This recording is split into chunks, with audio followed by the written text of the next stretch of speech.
Saya backgroundnya itu dari Marine, dari laut, sebagai pelaut, kapten.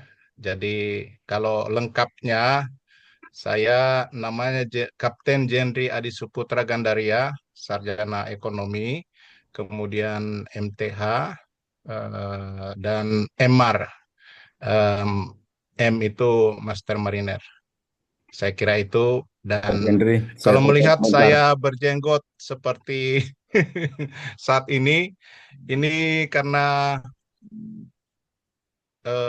saya waktu di Timur Tengah, saya tidak mau sebutkan spesifik tempatnya. Jadi waktu saya mau handover dengan kapten yang akan saya handover, dia bilang, Cap, sebaiknya kamu pelihara jenggot dan kumis. Sebab kalau di lokasi dia ngomong itu lokasinya, sorry saya tidak akan bilang private and confidential sekali lagi. Em, di situ dia bilang masih ada keturunan Sodom. Tapi saya biarkan dulu dia bercerita. Setelah selesai, kesimpulannya dia digoda oleh sesama jenis, sehingga saya bilang, sorry Kapten, kalau di dalam Alkitab, menurut Alkitab, keturunan Sodom itu sudah selesai, sudah habis dibakar semua oleh Allah. Jadi yang ada itu dari negara lain. Jadi Sodom dan Gomora itu yang tersisa cuma Lot dan anak-anaknya.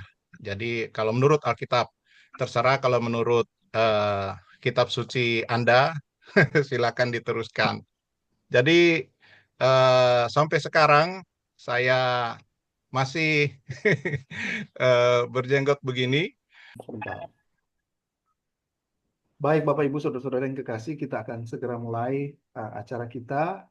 Jadi, acara kita malam hari ini adalah Grace Ministry Talk Show ya. Ya, kita mulai Gava. Ya, oke. Terima kasih, Bung Yoram. Nah, dengan topik yang kita ambil di sini adalah peran Artificial Intelligence, itu disingkat dengan AI, dan kemudian dihubungkan dengan Kitab Wahyu, lebih khusus pada pasal 2 dan pasal yang ketiga. Nah, mungkin saya akan mulai dengan berdoa dulu, Pak. Dan saya mohon ini doa akan dibawakan oleh Profesor Jimmy Kusani. Dan setelah itu introduce pembicara, baru kemudian nanti kita diskusi ya. Diskusi di sini, kemudian uh, baru nanti setelah itu kita ada sesi QA ya. Dan kemudian setelah itu closing statement dari narasumber, kedua narasumber kita malam hari ini, dan kemudian doa penutup. Nah, saya ingin menyampaikan sedikit bahwa malam hari ini seperti tadi yang sudah juga perkenalkan oleh Pak Captain Jenry uh, Gandaria, Magister Teologi. Ini agak sedikit unik ya. Jadi Cap, tetapi juga di belakang ada melekat itu Magister Teologi dan saya sudah dapat CV-nya memang valid, Pak. Jadi Cap, tapi ada Magister Teologi. Beliau adalah seorang kapten motor fairing ya, kemudian juga sebagai dosen. Dan kemudian yang kedua adalah Pendeta Yohan Pandelaki Magister Teologi. Beliau lebih menspesifikasi di dalam penelitian kitab-kitab apokaliptik dan lebih khusus lagi kepada terhadap kitab Wahyu. Karena itu malam hari ini saya pikir untuk dua narasumber yang akan kita coba gali ya, kita berdiskusi di situ, peran artificial intelligence yang nanti lebih banyak dibicarakan oleh Cap, dan yang kemudian untuk bicara Wahyu pasal 2 ayat 3 itu, kita akan berbicara dengan Pendeta Yohan Pandelaki, Magister Teologi. Namun sebelum itu kita berdoa dulu. Saya minta dengan kasih Profesor Jimmy Posangi, PhD. Silakan, Prof. Mari kita tunduk kepala, kita berdoa. Bapa di surga, terima kasih pada kesempatan ini.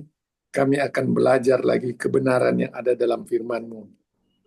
Engkau berkati untuk Pak Jendri, Pak Yohan, Mereka akan membahas tentang Wahyu pasal 2 dan pasal 3 mengenai ketujuh jemaat yang ada di Efesus, Smyrna, Pergasmus, Tiara, di Sardis, Philadelphia, dan di Laodikia. Berkati mereka Tuhan. Tolong supaya apa yang mereka persiapkan menjadi kekuatan bagi kami. Dan kami akan tahu apa kehendak-Mu. Apa yang terjadi di dalam dunia ini. Berkati untuk Grace Ministry ini Tuhan, supaya selalu boleh menjadi berkat bagi kami. Tolong Pak Walda dalam pengaturannya, supaya semua berjalan dengan baik. Terima kasih Bapa, kami hanya mau berserah kepadamu. Di dalam nama Tuhan Yesus, kami berdoa. Amin. Amin. Terima kasih, Prof. Baik, Bapak Ibu, Saudara-saudara, sebelum kita masuk di dalam sesi uh, perkenalan, saya akan membacakan dulu clue ya, sekaligus akan bikin disclaimer dulu di sini, karena ada beberapa media yang seperti ini juga kemudian dihack, bahkan dijadikan satu alat untuk mendapatkan keuntungan. Nah, karena itu saya ingin menyampaikan bahwa Grace Ministry yang seperti tadi sudah didoakan oleh Prof, bahwa Grace Ministry adalah satu pelayanan yang lebih khusus, pelayanan ke dua bidang pelayanan ini, offline maupun online. Nah, yang offline itu perkunjungan ke rumah sakit dan juga rumah tahanan. Dan itu sudah dilakukan kurang lebih sekitar berjalan 5 tahun. Dan kemudian yang saya ingin disclaimer di sini adalah Grace Ministry hanya sebagai media untuk pelayanan bersama sesama anak Tuhan. Kita boleh berdiskusi, saling berbagi satu dengan yang lain. Bahkan misalnya ada hal-hal yang lebih kritis silakan, tetapi itu tidak dalam konteks untuk menyerang atau untuk menjatuhkan seseorang, selain hanya untuk supaya kita saling melengkapi satu dengan yang lain. Saya katakan beberapa waktu yang lalu, seperti misalnya, saya sebut saja dengan kasih Profesor Dr. J.B. Posani PhD. Ada beberapa yang mungkin saya coba tanyakan, tetapi Prof sendiri tidak memberikan jawaban dan itu melemparkan kepada Pendeta Boy Yohan Pandelaki, Magister Teologi. Saya berpikir bahwa itu bukan berarti bahwa Prof membuat seperti sandiwara di sini, tetapi itu adalah bagian di mana ada hal-hal tertentu yang sekalipun, minta maaf ini Prof, sekalipun sebagai seorang profesor yang tingkat pendidikannya sudah pada puncak, ternyata untuk ada hal-hal tertentu itu minta supaya Pak Pendeta Pandelaki untuk bisa memberi jawaban. Seperti itu ya, Prof. Jadi kita di sini tidak ada yang sempurna. Kita di sini hanya belajar dan saling melengkapi satu dengan yang lain. Demikian disclaimer-nya. Dan baik, kita akan memulai. Saya mempersilakan untuk pertama memperkenalkan diri dulu. Uh, Kapten Jendri Adi Saputra Gandaria, silakan. Dan kemudian sesudah itu Pendeta Yohan Pandelagi Magister Teologi dan akan saya pandu sesudah itu. Silakan untuk awal ini Pendeta Kapten Jendri Adi Saputra Gandaria Magister Teologi. Oke, terima kasih Pak Walda Kris. Sekali lagi, Shalom dan selamat malam. Assalamualaikum warahmatullahi wabarakatuh bagi kita semua. Saya menyapa secara umum karena ada yang Muslim di sini. Oke, nama saya Kapten Jendri Adi Suputra Gandaria. Tadi saya sudah perkenalkan. Mungkin untuk AI, saya mendapatkan dari berbagai sumber dan itu kebanyakan dari eh, media sosial, medsos. Jadi kalau ada pertanyaan nanti mungkin saya akan direferensikan ke medsos. Dan tadi Pak Walda Kris sudah eh, menyampaikan bahwa saya adalah dosen. Saya aktif di Stimar AMI. Maaf, nomor induk dosen nasional NIDN saya minta maaf saya tidak dapat sebutkan di sini. Tapi kalau search di Sister, dulunya LLD Dikti, itu melalui nama boleh boleh eh, dilihat.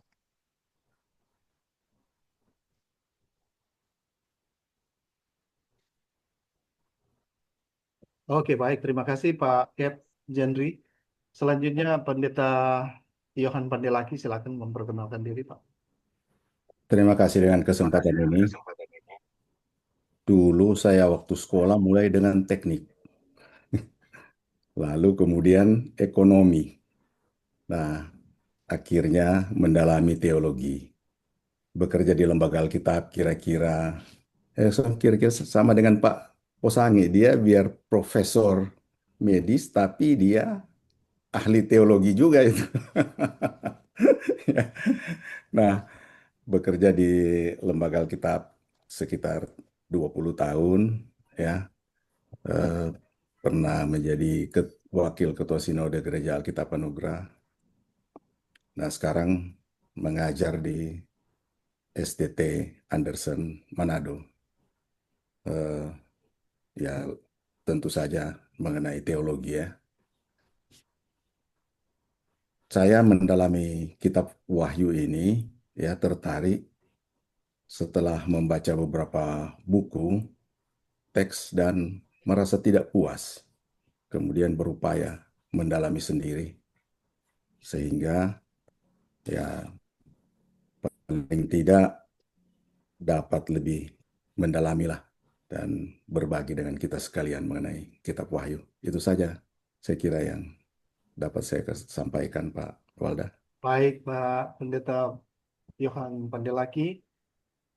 Sebelum saya menyampaikan satu clue yang akan kita bicarakan, atau pendahuluan, sorry, bukan clue ya, pendahuluan, kita akan mendengarkan satu itu dulu, satu apa bagian yang akan mungkin saya minta Bapak Ibu juga bisa menyimak ini. Singkatan dari artificial intelligence dalam bahasa Indonesia.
Sejak zaman dahulu, manusia mulai membuat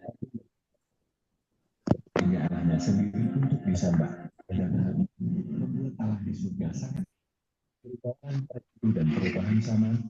Pembuatan patung-patung berhala semakin berkembang seperti yang sering ditemukan di kota-kota Roma, Yunani, dan Mesir.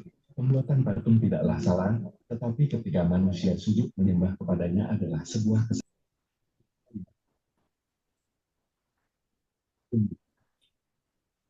Pak, mohon maaf yang tadi tidak keluar ya. tidak kedengaran. Ada kedengaran sedikit aja, Pak. Gambar keluar, Pak? Oh, tidak. Ya, aduh, mohon maaf. Mohon maaf ini.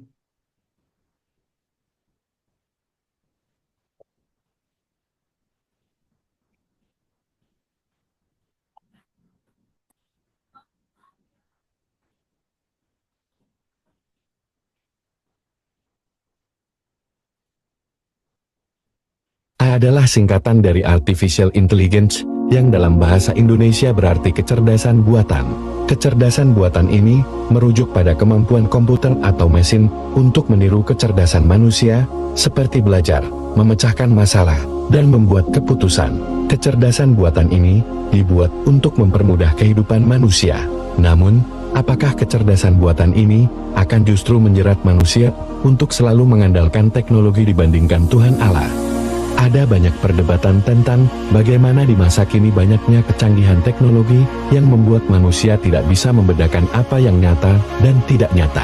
Secara perlahan kecerdasan buatan ini banyak digunakan untuk hal yang tidak baik dan merugikan manusia. Lalu, apakah kecerdasan buatan ini berhubungan dengan antikris? Simak dengan baik penjelasan berikut ini. Nubuatan Yohanes mengenai antikris dalam kitab Wahyu 13 ayat 15. Mari kita fokus pada perkataan patung binatang ini, atau dalam terjemahan bahasa Inggris, the image of the beast. Jadi, apakah patung atau gambaran binatang yang dimaksud ini?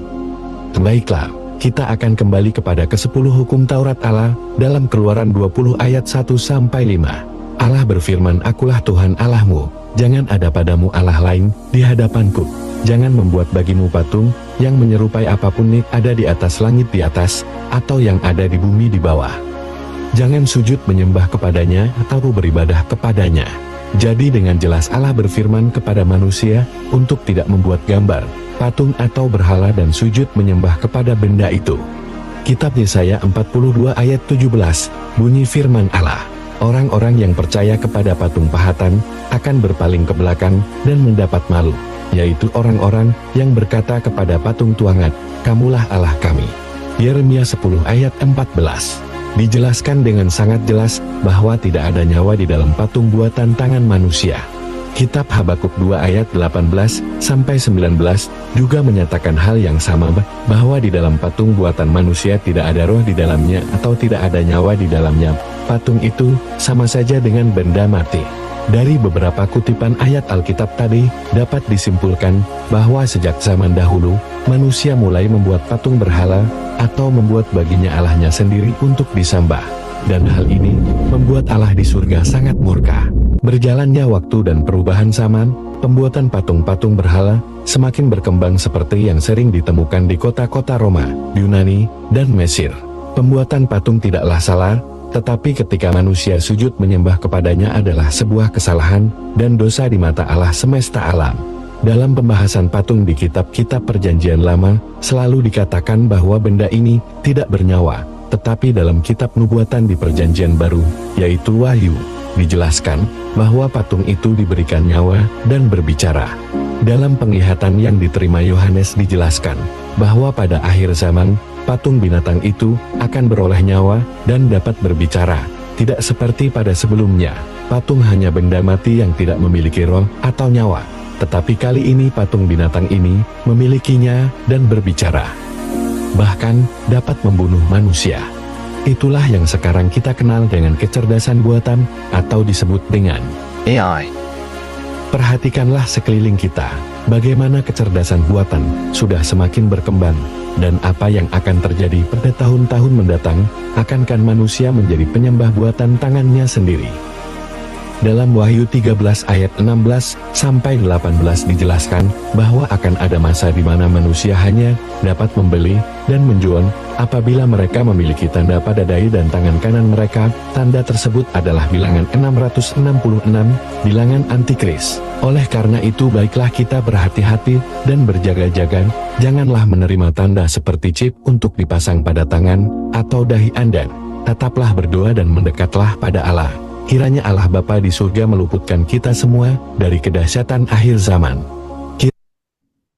Ya, baik. Bapak Ibu, saudara-saudara yang kekasih, saya mohon maaf ini agak sedikit ada distraksi ya di studio. Nah, yang ingin saya sampaikan tadi bahwa em, di dalam AI itu sendiri kita sudah masuk di dalam suatu perkembangan yang tidak bisa lagi dicegah, ya, tidak bisa lagi dibatasi, karena seperti misalnya nanti dijelaskan lebih jauh oleh Pak Captain Jenry mengenai hal itu. Namun saya ingin juga menyampaikan satu sisi lain yang disebut dengan Kitab Wahyu itu sendiri. Seperti yang kita tahu bahwa di dalam kitab Wahyu pasal 2 sampai pasal 3 itu seperti tadi yang sudah juga didoakan oleh Prof. Jimmy Pesangi bahwa ada 7 jemaat yang disebutkan Yohanes dalam Wahyu pasal 3, 2 dan 3, yaitu Efesus, Smyrna, Pergamus, ya, Tiatira, Sardis, Philadelphia dan Laodikia, yang menggambarkan kerinduan, keinginan dan teguran Tuhan supaya mengalami perubahan seperti yang diinginkan. Ketujuh surat disusun menurut suatu pola yang mempunyai beberapa bagian, yaitu alamat surat, sifat Kristus, pujian untuk jemaat, kritikan, tuntutan, ancaman, dan janji. Ketujuh jemaat itu menggambarkan keadaan jemaat pada saat generasi dimulai pada zaman rasul-rasul hingga sampai sekarang ini. Nah, nanti itu sebentar dijelaskan oleh Pak Pendeta Yohan Pandelaki. Pada setiap generasi dimulai dari saat rasul-rasul hingga sekarang ini, dan juga menggambarkan pribadi kita masing-masing dalam berjemaat dan melayani Tuhan. Nah, ini memang seperti yang kita ketahui bahwa kitab Wahyu itu adalah kitab perlambangan, kitab apokaliptik ya, untuk perjanjian baru, sehingga mungkin saya sedikit ingin menggambarkan begini. Jemaat di Efesus itu menggambarkan gereja yang melayani tanpa kasih. Itu di pas ayat 2 dan 3. Efesus adalah pekerja keras, tekun melakukan suatu pekerjaan, tidak kompromi dengan kejahatan dan pemahaman budaya yang salah, yang tidak sering dengan firman Tuhan. Ini membuktikan bahwa orang-orang yang melayani di Efesus adalah orang-orang yang hebat dan berkualitas. Mereka adalah jemaat yang serius, mati-matian, dan pelayanan tanpa mengenal lelah. Sangat gigih dan dalam menghadapi rasul-rasul palsu dan ajaran sesat yang berujung untuk membuktikan bahwa hanya pengajaran yang dibawa Rasul Tuhan yang benar dan membongkar doktrin-doktrin yang salah. Namun, walaupun begitu, Allah mencela mereka karena engkau telah meninggalkan kasih-Mu yang semula di ayat 4.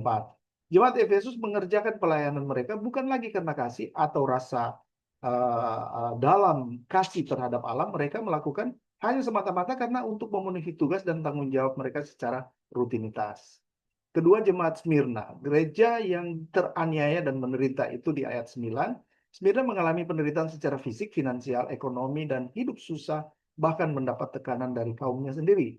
Secara historis, beberapa penasihat menunjuk kepada masa pemerintahan 10 kaisar Romawi yang anti-Kristen. Nah, ini nanti bagian Pak Pendeta Pendeta Yohan.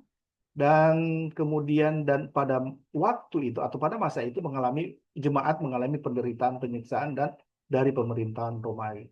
Jemaat di Pergamus, jemaat di tengah kegelapan. Pergamus adalah sebuah pusat kota penyembahan berhala. Itu di ayat 13. Aku tahu di mana engkau diam, yaitu di sana, di tempat takhta iblis.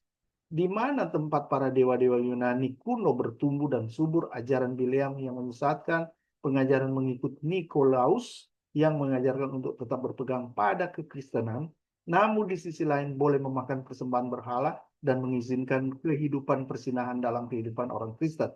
Nah, ini yang ada di Pergamus, Bapak Ibu Saudara. Kemudian di jemaat Tiatira, itu menggambarkan gereja yang mengizinkan nabi palsu masuk dalam gereja yang menyesatkan umat. Pujian Tuhan bagi jemaat Tiatira. Allah memuji kasih mereka, iman mereka, pelayanan, ketekunan, dan kemajuan mereka dalam bekerja melayani Tuhan. Bahkan pekerjaan mereka yang terakhir lebih banyak daripada yang pertama. Nah, itu di ayat 19 dari pasal 2. Namun di sisi lain, Allah mencelah mereka karena, nah ini, mereka hidup dalam kesesatan. Ayat 20. Mengizinkan nabi palsu dan memiliki sifat karakter seperti Isabel dalam kitab 1 Raja-Raja 18. Seorang kafir dan penyembah Baal dan diidentifikasikan menyimpang moral. Baru ayat bagian yang kelima adalah jemaat di Sardis. Ini menggambarkan gereja yang hampir mati. Dalam Wahyu pasal 3 ayat 1-6 menguraikan bagaimana gereja di Sardis dalam keadaan yang sudah hampir mati, dalam pengertian bahwa penekanan lebih khusus di mana keadaan sudah semakin genting dan situasinya sudah sangat gawat. Tuhan minta agar jemaat yang tersisa menggunakan apa yang tertinggal untuk kembali membangun iman dan pekerjaan Tuhan. Allah mengkritik dengan keras bagaimana tidak ada satupun pekerjaan yang berkenan di hadapan Tuhan.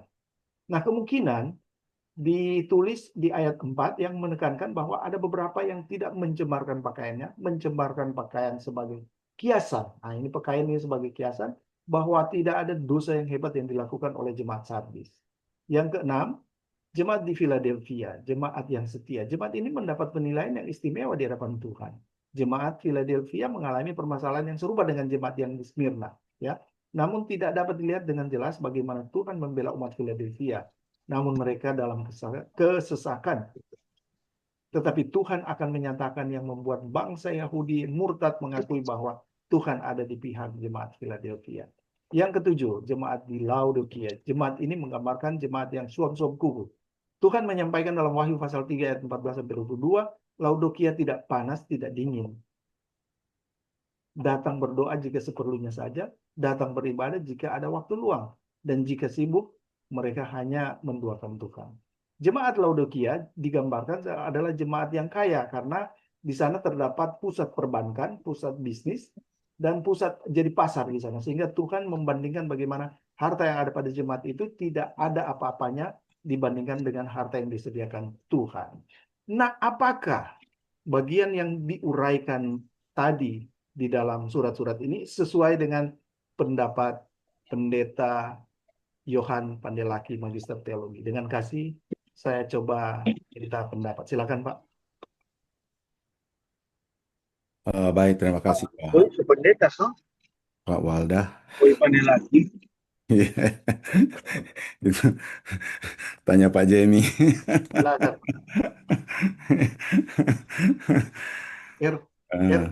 RT ya, Pak. RT ini siapa ini, Pak? Silakan, Pak. Pertama-tama saya mengucapkan terima kasih dengan kesempatan yang baik untuk menyampaikan atau mengemukakan mengenai Wahyu pasal 2 dan 3 ini. Kitab ini memang, atau katakanlah pasal ini, yang paling banyak dibahas dalam kitab Wahyu. Jadi paling banyak kita mendengar khotbah-khotbah itu kalau kitab Wahyu pasti dari pasal 2 dan pasal 3. Bagian lain seperti hutan belantara itu yang agak sulit untuk dimasuki. Nah, ada beberapa data yang sudah dikemukakan tadi oleh Pak Walda. Nah, tentu saja sesuai dengan apa yang kelihatan pada Wahyu pasal 2 dan 3 ini. Nah, yang paling sering adalah pasal 2 dan pasal 3 ini dipandang sebagai surat-surat bagi jemaat masa kini. Ya. Jadi surat-surat bagi malaikat jemaat dikatakan di sini, tetapi itu di pasal 1 ayat 20, di situ kan ada semacam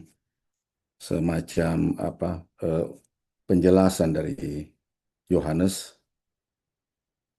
mengenai bintang dan rahasia ketujuh, pasal 1 ayat 20 ya.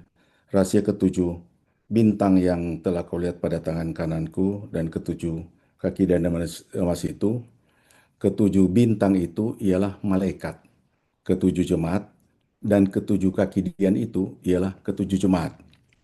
Jadi kalau di pasal 1 kita lihat Yesus ketika dilihat pertama kali oleh Yohanes itu ada di tengah-tengah 7 kaki dian, jadi 7 tiang lampu ya. Dan kaki dian itu dijelaskan adalah jemaat-jemaat, artinya dia seperti dikelilingi oleh jemaat-jemaat. Nah, kemudian di sini dikatakan bahwa ada bintang ya. di jemaat-jemaat itu ada malaikat. Nah, memang sangat simbolik ini semua, sehingga malaikat di sini banyak ditafsirkan sebagai malaikat beneran, ada juga yang menafsirkannya sebagai orang. Kadang melihat kata angelos itu juga sebagai utusan, ya, karena itu dipandang sebagai orang yang bertanggung jawab atau melayani di jemaat-jemaat itu, ya. Nah, jadi kira-kira kalau ada satu jemaat, maka kalau sekarang orang bilang gembalanya atau pendetanya. Kira-kira seperti itu. Tetapi Yohanes di sini menggambarkan bahwa jemaat-jemaat itu nantinya akan ada di suatu masa yang sangat gelap. Sangat gelap maksudnya tidak ada kebenaran sama sekali, ya. Sehingga jemaat itu seperti lampu. Cuma seperti lampu dan dia mendapat terang, ya. Bintang itu kan kalau malaikatnya katakan bintang seperti eh, malam yang sangat gelap, kalau ada bintang itu maka dia mendapat terang. Jadi ini sangat simbolik ya kalau saya lihat. Sedangkan terang yang sebenarnya itu dari Kristus. Jadi kita lihat di sini, entah dia orang atau dia malaikat sebenarnya, maka peran dari utusan ini adalah seperti bintang, pemberi terang bagi jemaat yang berada di dalam suatu masa kegelapan. Nah, masa kegelapan itu kapan? Banyak yang menafsirkan bahwa masa kegelapan di mana 7 jemaat ini berada, itu adalah saat ini. Artinya sekarang ini masa kegelapan. Masa di zaman Yohanes sampai sekarang juga. Nah, muncul persoalan yang berpandangan seperti itu berpatokan pada Wahyu pasal 1 ayat 19 yang selalu dibagi menjadi 3, ya. Di situ kan bunyinya pasal 1 ayat 19, karena itu tuliskanlah apa yang telah kau lihat baik yang terjadi sekarang maupun yang akan terjadi sesudah ini. Nah, jadi katanya kitab Wahyu itu bisa dibagi 3, mengenai masa lalu, mengenai masa sekarang, dan mengenai masa akan datang. Jadi ada yang mengatakan masa lalu itu yaitu yang terjadi sudah dikatakan di pasal 1, lalu sekarang ini pasal 2 itu jemaat sekarang ini, lalu kemudian eh, apa?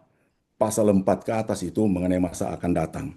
Nah, akan tetapi saudara-saudara, kalau kita menafsirkannya demikian, muncul persoalan. Nah, persoalan besar yang pasti akan membingungkan. Mengapa? Karena Wahyu itu, kitab Wahyu dibuka dengan 3 eh, pernyataan yang mendorong kitab ini berada di masa depan. Paling tidak masa depannya Yohanes ya. Paling tidak berada di masa depan Yohanes. Saudara-saudara perhatikan Wahyu pasal 1. Ya, Wahyu pasal 1. Bunyinya begini. Inilah wahyu Yesus Kristus yang dikaruniakan Allah kepadanya supaya ditunjukkannya kepada hamba-hambanya apa yang harus segera terjadi. Ya, jadi wahyu ini mengenai hal-hal yang harus segera terjadi. Artinya walaupun segera tapi di masa depan, ya, belum terjadi, akan terjadi. Dan kitab ini dikatakan sebagai kitab nubuat. Itu di ayat 3, ya. Berbahagialah ia yang membacakan dan mereka yang mendengarkan kata-kata nubuat ini.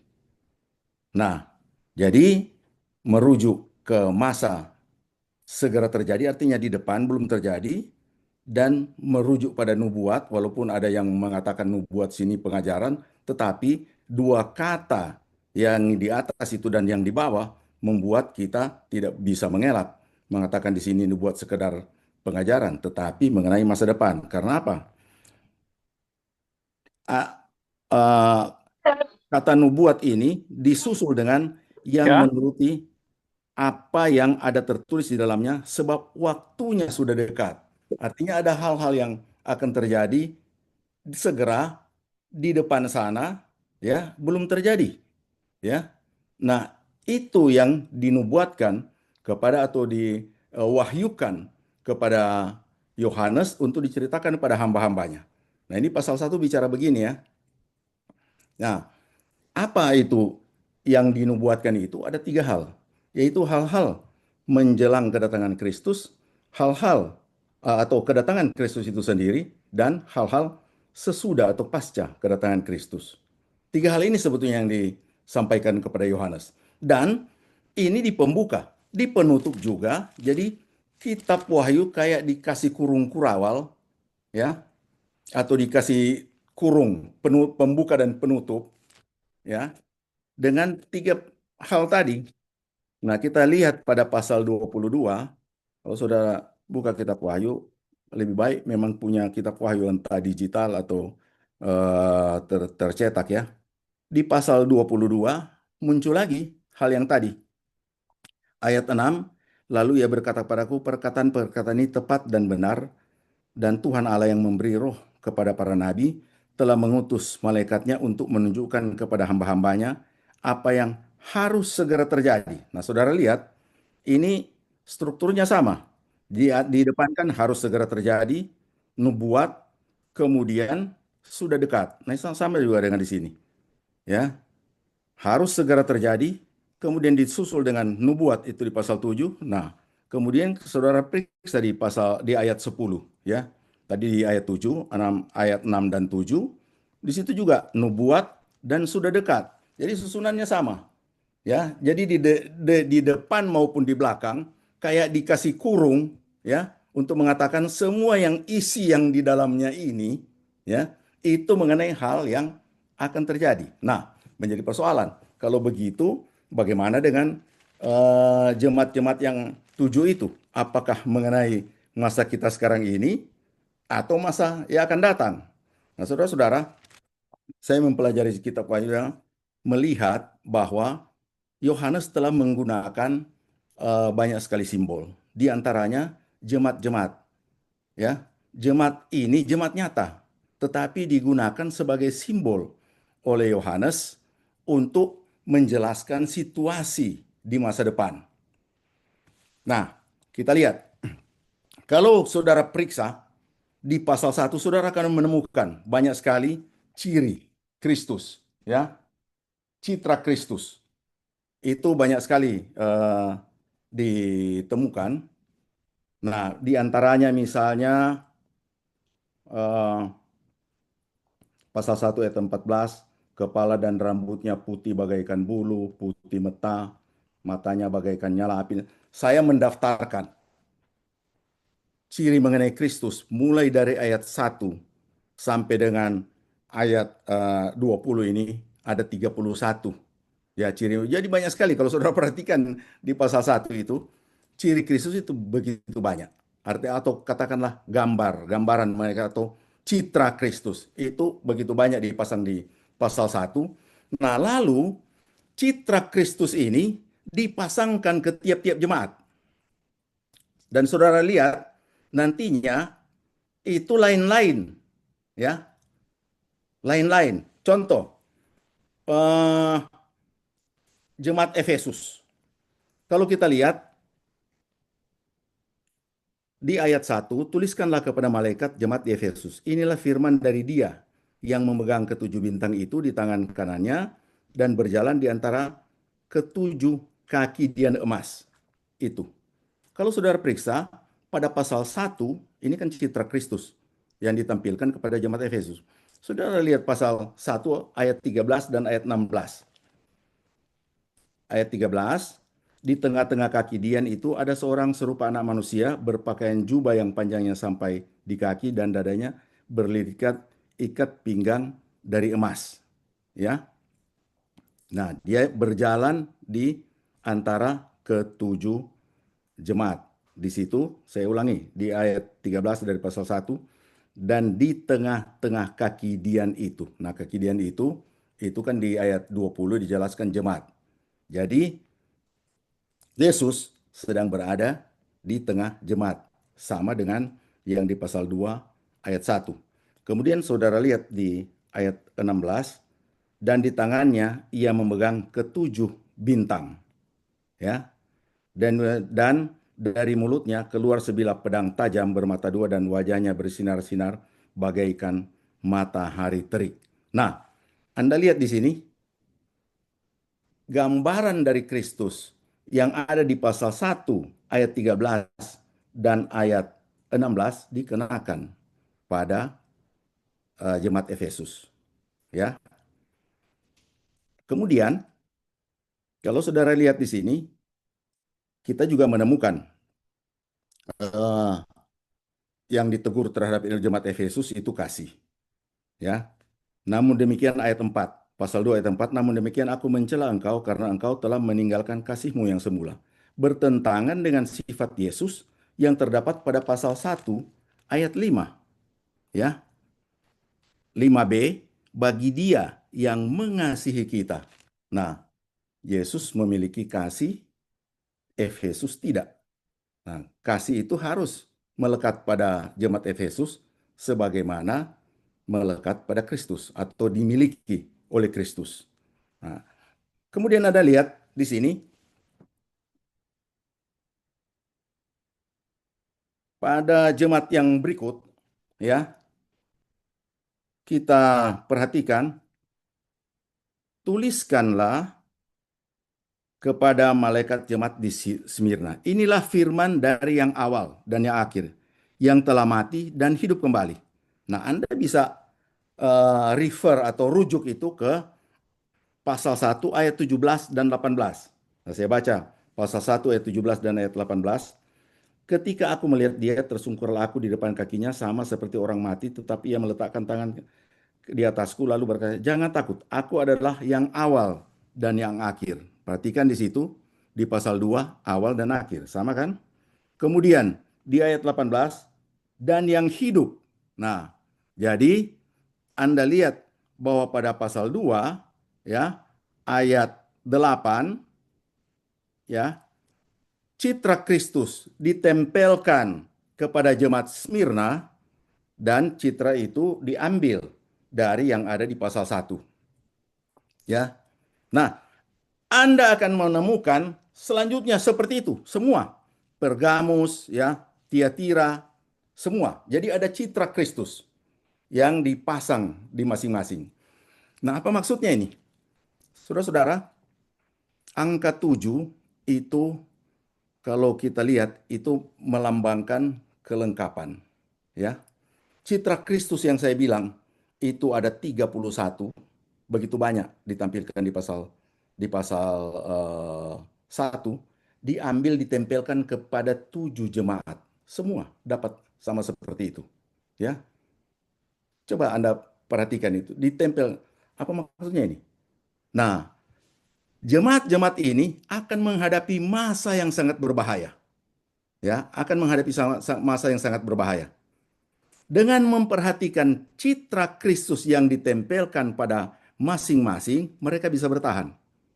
Tetapi, nah di sini yang menjadi hal yang penting, ya. Kalau Anda berpikir bahwa jemaat Efesus hanya mewakili satu kelompok orang saja, atau jemaat Efesus itu sendiri, ya, maka citra Kristus tidak akan lengkap dimiliki. Di situ kan cuma ada 2 atau 3, ya kan? Sedangkan gambaran seluruhnya itu harus didapatkan. Karena itu sebetulnya Efesus ditampilkan Yohanes bukan sekedar mewakili jemaat Efesus, bukan. Ya, dari tiap-tiap akhir dari surat ini, perhatikan di misalnya ayat 7, pasal 2 ayat 7, siapa bertelinga hendaklah ia mendengarkan apa yang dikatakan Roh kepada jemaat-jemaat. Ya, Efesus kita melihat sebagai satu jemaat, tetapi Yohanes melihatnya sebagai jemaat-jemaat. Itu banyak jemaat. Ya. Nah, begitu juga lihat hal yang sama. Perhatikan di Smyrna. Begitu juga. Ayat 11. Siapa bertelinga hendak dia mendengarkan apa yang dikatakan Roh kepada jemaat-jemaat. Pergamus, ya. Pasal 2 ayat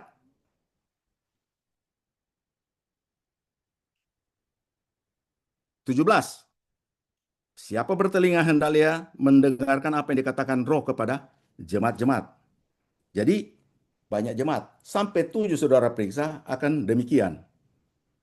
Nah, sehingga sebetulnya yang mau dikatakan oleh Yohanes itu begini. Ada banyak citra Kristus. Diambil 7 saja untuk menggambarkan completeness, ya, kelengkapan dari keseluruhan citra Kristus. Kalian akan menghadapi masa berbahaya, ya. Akan menghadapi masa berbahaya. Nah, apa yang kalian perlukan? Miliki keseluruhan citra Kristus di dalam dirimu. Pasti kalian akan kuat menghadapi apa yang kalian akan hadapi. Nah, saya ingin membuktikan bahwa ketujuh jemaat ini mewakili seluruh orang percaya yang akan berada di masa yang berbahaya itu. Saya kasih contoh. Misalnya jemaat Efesus, ya, pasal 2 ayat 7. Perhatikan di situ, di Efesus pasal 2 ayat 7 ada janji bagi pemenang. Ya. Barang siapa menang, itu bagian terakhir. 7b, ayat 7b, pasal 2 ayat 7b. Mas Andre Barang siapa menang, dia akan kuberikan makan dari pohon kehidupan yang ada di taman Firdaus Allah. Ya. Ini janji bagi pemenang di jemaat Efesus. Nah, sekarang kita lihat pasal 22 ayat 2 dan ayat 14. Pasal 22, setelah akhirnya bagaimana? Pasal 22 ayat 2 dan ayat 14. Di situ dikatakan begini.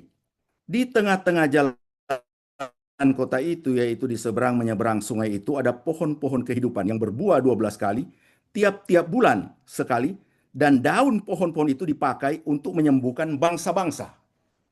Ya, ini pohon kehidupan. Janji kepada pemenang, mereka akan mendapat manfaat dari pohon kehidupan. Nah, sekarang di sini apakah cuma jemaat Efesus yang akan mendapat manfaat? Ternyata bangsa-bangsa. Ya kan? Banyak sekali manusia. Ya kan? Nah, lihat ini. Jemaat Efesus di sini dengan kata lain mewakili banyak bangsa. Betul? Kita uji lagi dengan di Smyrna. Coba, Smyrna. Kita cari janji kepada pemenang. Itu adanya di pasal 2 ayatnya yang ke-11 bagian B. Barang siapa menang, ia tidak akan menderita apa-apa oleh kematian yang kedua. Tidak akan menderita. Nah, sekarang kita bandingkan dengan pasal 20 ayat 6. Pasal 20 ayat 6. Pasal 20 ayat 6 berbunyi begini. Berbahagialah dan kuduslah ia yang mendapatkan kebangkitan pertama itu. Kematian yang kedua tidak berkuasa lagi atas mereka. Tetapi mereka akan menjadi imam-imam Allah dan Kristus, dan mereka akan memerintah sebagai raja bersama-sama dengan dia 1000 tahun lamanya. Nah, ternyata yang mendapat manfaat siapa? Apakah cuma jemaat di Smyrna?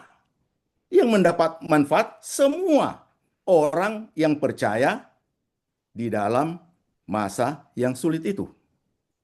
Ya. Semua. Tadi bangsa-bangsa, sekarang semua, ya, yang mengalami kebangkitan pertama, bukan cuma jemaat Smyrna. Kalau saudara periksa 7 jemaat, janji pemenang sama semuanya. Mau bukti lagi? Kita ambil misalnya, Pak Walda mau pilih jemaat yang keberapa? Jemaat yang mana? Untuk janji pemenang. Kira-kira jemaat mana? Coba sebut. Jemaat yang ke-7, Pak. Jemaat yang ke-7. Ya. Ya. Jemaat yang ke-7 pasal 3. Ya. Itu Laodikea. Nah, sekarang perhatikan pasal 3 ayat 21. Barang siapa menang, ia akan kududukkan bersama-sama dengan aku di atas tahtaku, sebagaimana aku pun telah menang dan duduk bersama-sama dengan Bapakku di atas tahtaku. Siapa bertelinga, ia hendaklah yang mendengarkan apa yang dikatakan Roh kepada jemaat-jemaat. Nah, kita sudah periksa tadi duduk di atas tahta, memerintah, ya kan? Pasal 20, ya kan? Nah, Anda lihat itu. Jadi, semua saudara cari jemaat 1 sampai dengan jemaat ke-7 sama. Nah, kalau begitu, jemaat-jemaat ini, apakah kita akan lihat sebagai jemaat satu persatu begitu? Saya tidak melihat seperti itu. Setelah menemukan hal seperti ini, ya, saya melihat nantinya di masa yang susah itu akan ada orang-orang percaya yang sifatnya sama seperti yang ada pada jemaat Efesus. Ada yang sama dengan pada jemaat Smyrna. Ada yang sama dengan pada jemaat Laodikia dan seterusnya. Ya. Nah, semua mereka itu bisa menang. Caranya bagaimana? Kuncinya apa? Mengenakan semua citra Kristus pada diri mereka. Satu-satu citra Kristus ditempelkan kepada 7 jemaat. Dengan kata lain, keseluruhan 31 itu ditempelkan kepada semua jemaat itu. Ya, dan bukan kepada semua jemaat saya, kepada masing-masing orang percaya. Ya. Nah, dan Anda perhatikan karakter, ya. Karakter dari orang-orang percaya yang nantinya atau jemaat, masing-masing jemaat itu. Kita lihat pada Efesus dulu. Kita lihat pada Efesus. Aku tahu segala pekerjaanmu, baik jeripayamu maupun ketekunan.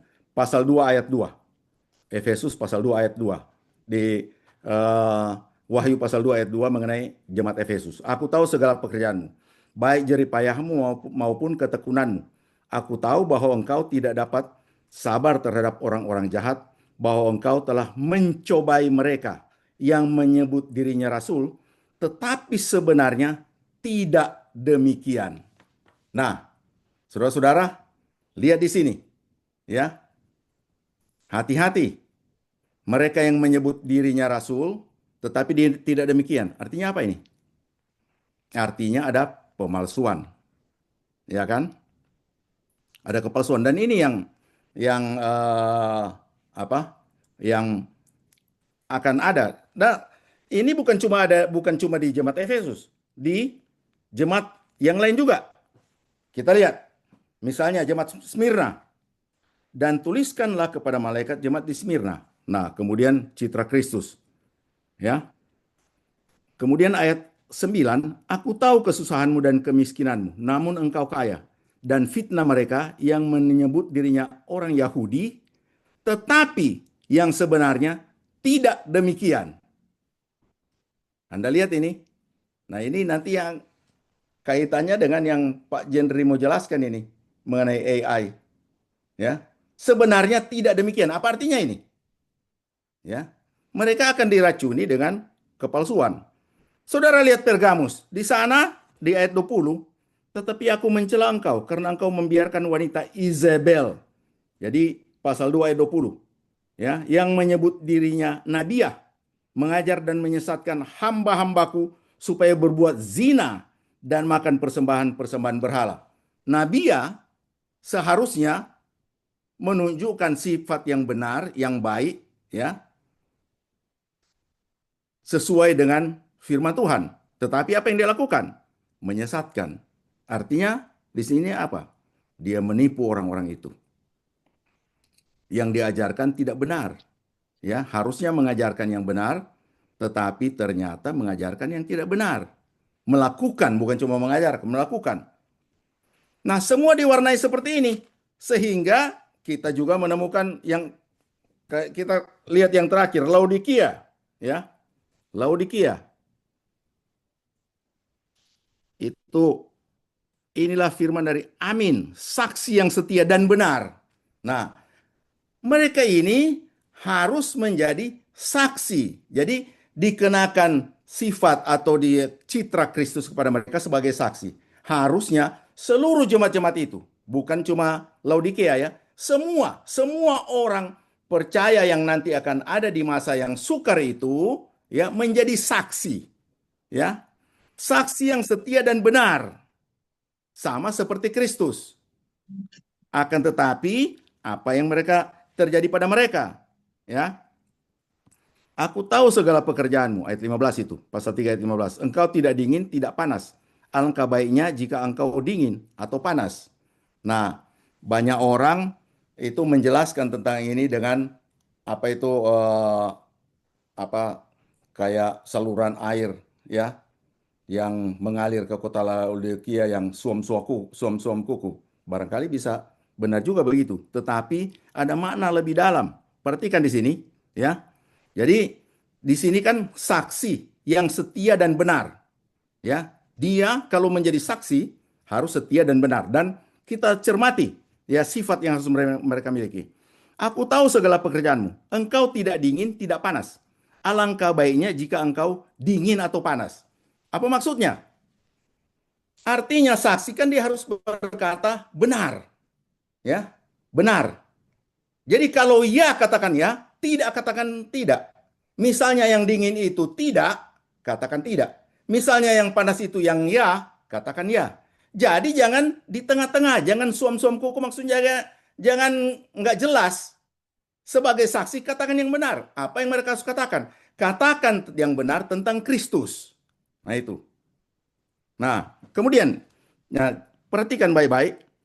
Jadi karena engkau 16 ya. Jadi karena engkau suam-suam kuku alias plin-plan, saksi plin-plan, tidak dingin, tidak panas, aku memuntahkan engkau dari mulut. Ini menjadi saksi Kristus, tidak boleh plin-plan.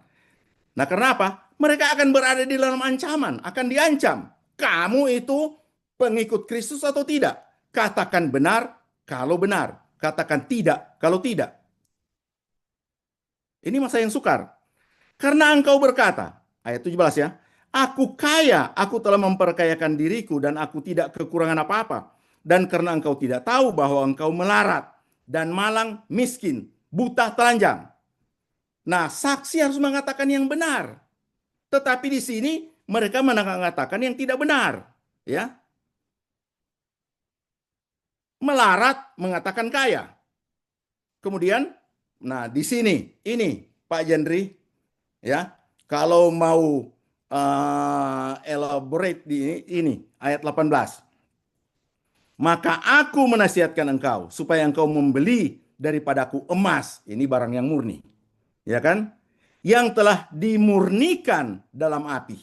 Nah, saudara lihat salah satu ciri Kristus itu apinya itu kakinya itu kayak bara. Karena memang akan ada di masa di mana dia akan menguji sama dengan ini, ya kan? Ya, emas yang telah dimurnikan dalam api agar engkau menjadi kaya dan juga pakaian putih. Nah, ini juga murni supaya engkau memakainya agar jangan kelihatan ketelanjanganmu. Nah, kemudian perhatikan baik-baik ya, agar jangan kelihatan ketelanjanganmu yang memalukan dan lagi minyak untuk melumas matamu supaya engkau dapat melihat.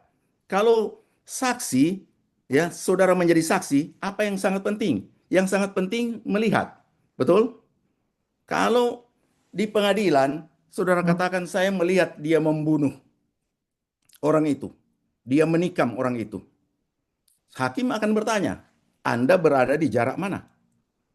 Anda kemudian katakan 100 meter. Waktu itu malam-malam, ada lampu tidak? Nah, ya kan? Kalau ternyata tidak ada lampu, gelap gulita, Anda pasti bohong. Ya kan? Nah, sama dengan di sini. Kalau matanya nggak lihat jelas, cuci, kasih pelumas. Karena Anda posisinya saksi. Saksi harus matanya terang, ya. Nah, kalau di sini kita menyampaikan firman, kita harus terang, Alkitab ini harus terang bagi kita. Ya, harus terang. Nah, di masa yang sulit itu, orang juga harus begitu. Mereka harus murni. Ya, harus murni. Dan jelas. Mereka tidak boleh plin-plan. Karena itu masa yang sukar. Ya. Nah, ada orang yang mengatakan begini. Ya, ini masa yang sukar. Betul. Tetapi gereja akan dihindarkan dari masa itu. Buktinya apa? Lihat katanya Wahyu pasal 3 ayat 10. Lihat Wahyu pasal 3 ayat 10. Coba kita lihat Wahyu pasal 3 ayat 10. Wahyu pasal 3 ayat 10 berbunyi begini. Karena engkau menuruti firman-Ku untuk tekun menantikan aku, maka aku akan melindungi engkau dari hari pencobaan yang akan datang atas seluruh dunia untuk mencobai mereka yang diam di bumi. Jadi katanya gereja ya akan masuk masa itu tapi kemudian akan dihindarkan, dilindungi, ya. Pak Boy, sebelum lanjut saya boleh Ya, menyelahi ini, Pak. silakan. Kalau nggak salah tadi Pak Pandelai tadi menyampaikan bahwa kalau kita melihat Wahyu itu ada dalam 3 masa pembagian ya, masa lalu, sekarang, dan yang akan Ya. datang. Begitu ya tadi yang dijelaskan. Dan kemudian Itu tafsiran orang terhadap pasal 1 ayat 19. Tafsiran orang. pasal 1 ayat Pasal 1 ayat 19. 19. Itu orang lain Oke. menafsirkan begitu. Saya Nah, tidak mungkin menafsirkan saya seperti itu. akan bisa bicara jadi begini, Pak. Kalau dikatakan bahwa dari konsep yang disampaikan tadi merujuk pada Yesus di pasal 1, bahwa kakinya seperti suaranya desau dan sebagainya matanya. Nah, kemudian itu dikonkretkan kepada 7 ya, diwakilkan dalam angka kesempurnaan 7 begitu Ya. jemaat. Nah, mungkin jadi begini, Pak, dan saya tambahkan lagi bahwa di penjelasan tadi ada pola yang sama. Jadi itu tidak hanya berbicara tentang satu jemaat secara lokal, tetapi itu bicara dalam konteks secara menyeluruh, begitu ya? Ya. Nah, pertanyaannya jadi begini, Pak. Kalau begitu, apakah ini menjadi catatan catatan yang lebih konkret kepada kronologinya, begitu? Kronologinya, atau justru ini kepada kronografnya? Jadi kalau kita melihat ya, Wahyu itu memang mempunyai kronologi. Ya. Ada kronologi. Dan kronologi itu terlihat dalam waktu yang digambarkan di dalam kitab Wahyu. Ya. Kalau kita membaca pasal 6, kita akan menemukan 4 kuda. Ya. 4 penunggang kuda. Ada kuda putih, ada kuda hitam, ada kuda putih, kuda merah, hitam, dan kuning hijau. Kuning hijau artinya pucat, kuda pucat. Ya, jadi kalau kita periksa ini, Yohanes tidak mengatakan bahwa ini bagian pertama atau 3,5 tahun pertama dari kitab Wahyu. Tetapi ketika setelah 4 kuda ini beraksi, 4 penunggang kuda ini beraksi, kemudian muncul binatang yang kemudian dikatakan akan 3,5 tahun, ya. Ada macam-macam di pasal 11, pasal 12, pasal 13, itu 3,5 tahun ini, ya, dikemukakan dengan 3 cara. 3,5 masa, ya, 1.260 hari, dan 42 bulan. Nah, kita bisa lihat itu di pasal 11, 12, 13. Ini kronologi. Pasti ini kronologi. Ya kan? Nah, Pak Walda berbicara tentang atau bertanya apakah ada juga semacam kronografis di sini. Ya. Jadi di sini kira-kira yang membicarakan mengenai gambaran menyeluruh, ya, mengenai situasi dari masa yang akan diliputi oleh atau di narasi-narasi kitab Wahyu itu. Ya memang benar begitu. Jadi saya melihat ada unsur itu juga di dalamnya karena ketika kita membaca pasal 2 dan pasal 3 ini, kita mendapat gambaran secara keseluruhan. Ya. Karena 7 jemaat ini ada.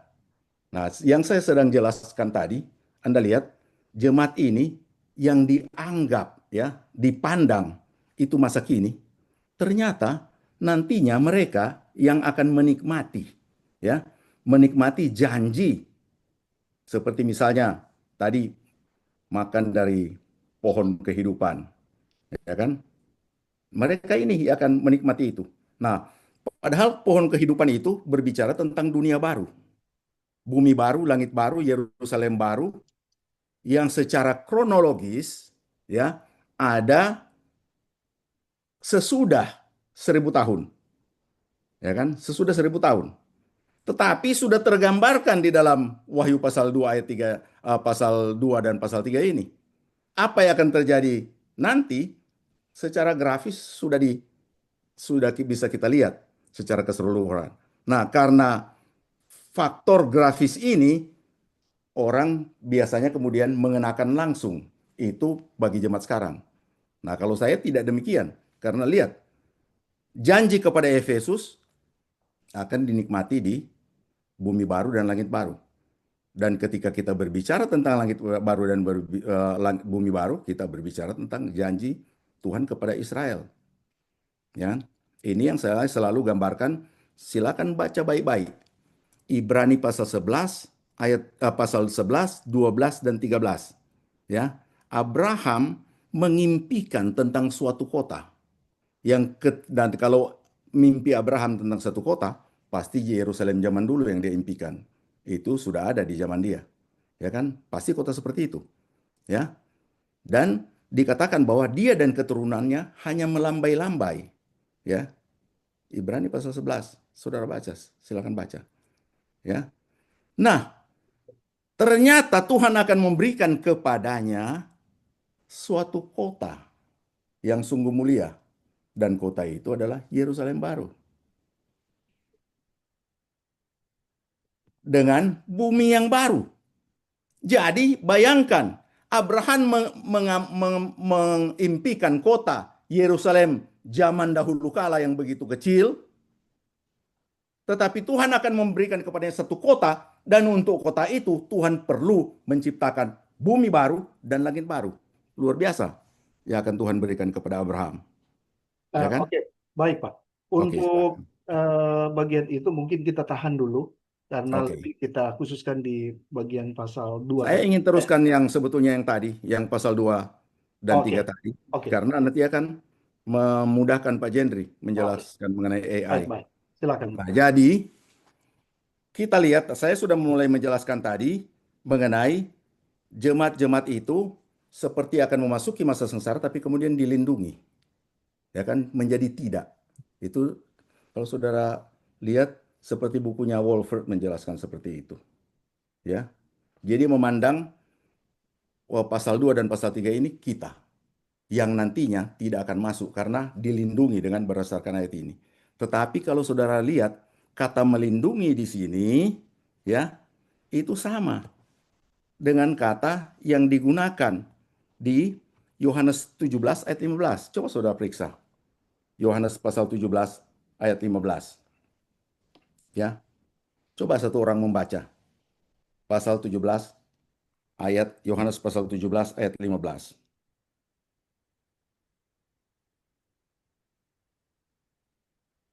Lalu ia berkata kepadaku, semua air yang telah kau lihat di mana Yohanes. Yohanes pasal 17 ayat 15. Oke. Silakan yang sudah. Aku tidak meminta supaya engkau mengambil mereka dari dunia, tetapi supaya engkau melindungi mereka daripada yang jahat. Ini doa Tuhan Yesus. Ya. Kata melindungi di sini bukan mengambil dari dunia. Yang kalau saya katakan tadi, penafsir yang saya sudah sebutkan, ada juga yang lain, berpikir inilah pengangkatan gereja itu. Yang melindungi, mengambil. Nah, di sini tidak kelihatan seperti itu. Kata yang sama yang digunakan di situ, yaitu kata tereo, mempunyai pengertian, Tuhan Yesus berdoa, saya tidak minta supaya mereka diambil keluar dari dunia, bukan.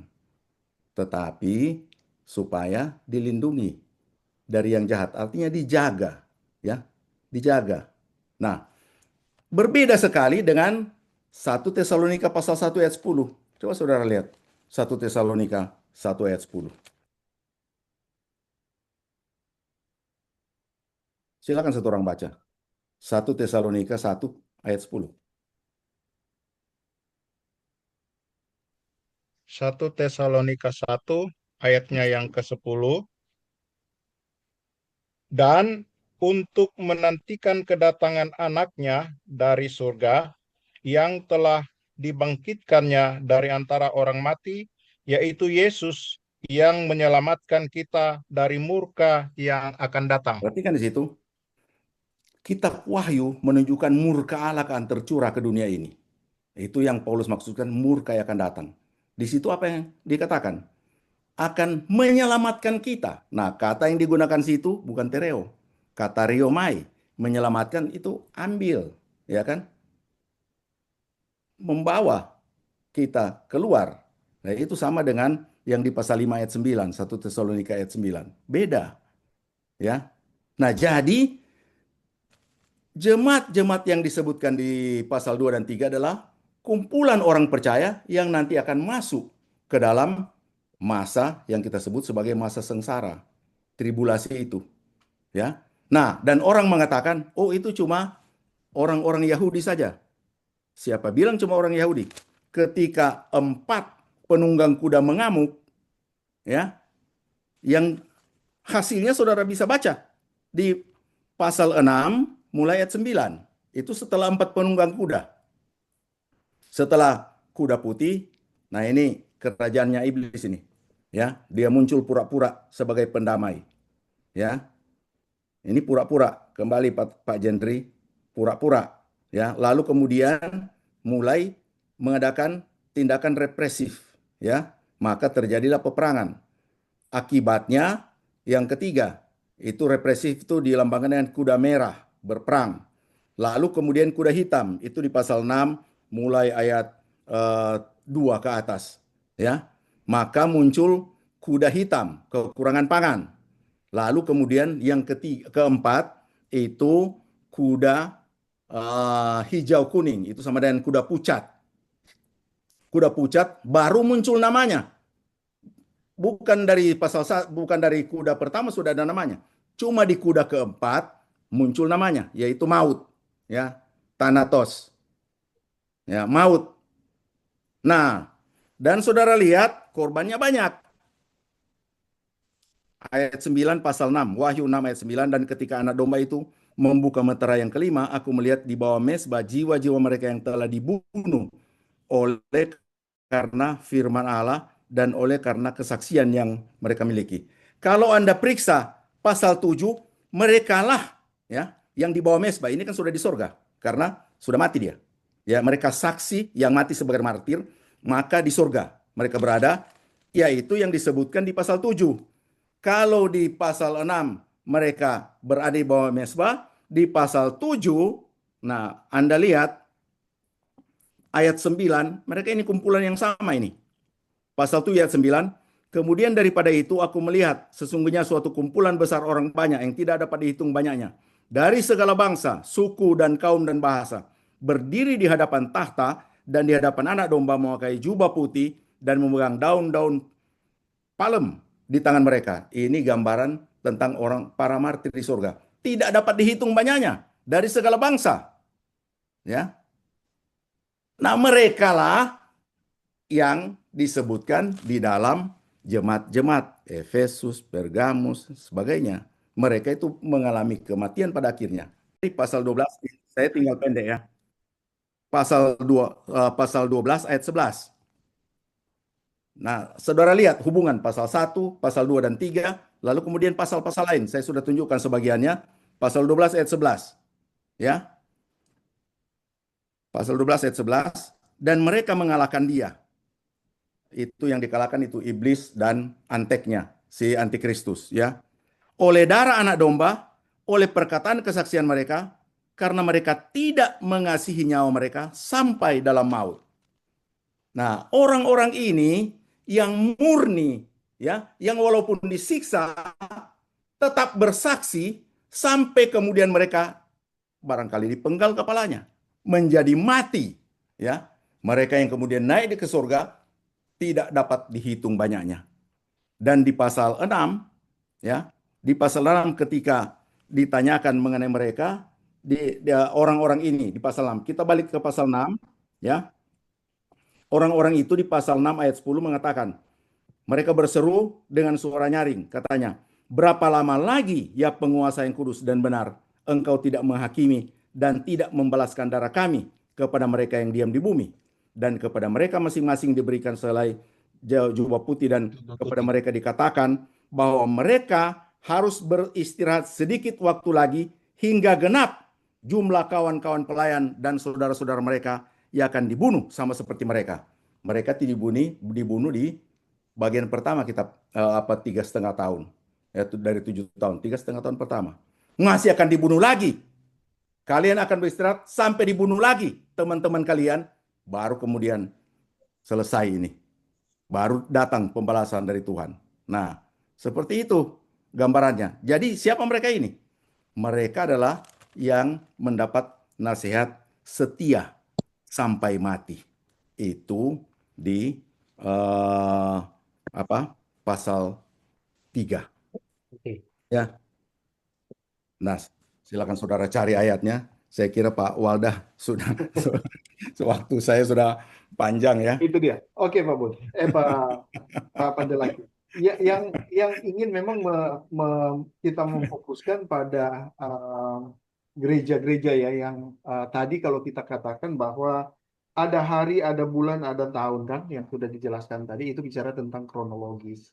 Ya, kemudian dijelaskan di sini ada angka-angka, Pak. Jadi ada angka 40, ada angka 7 ya. Jadi itu menggambarkan kesempurnaan dan sebagainya. Dan apakah ini juga bagian yang digambarkan oleh Yohanes bahwa ini persiapan masuk di dalam Great Tribulation atau memang sudah ada di dalam Great Tribulation itu?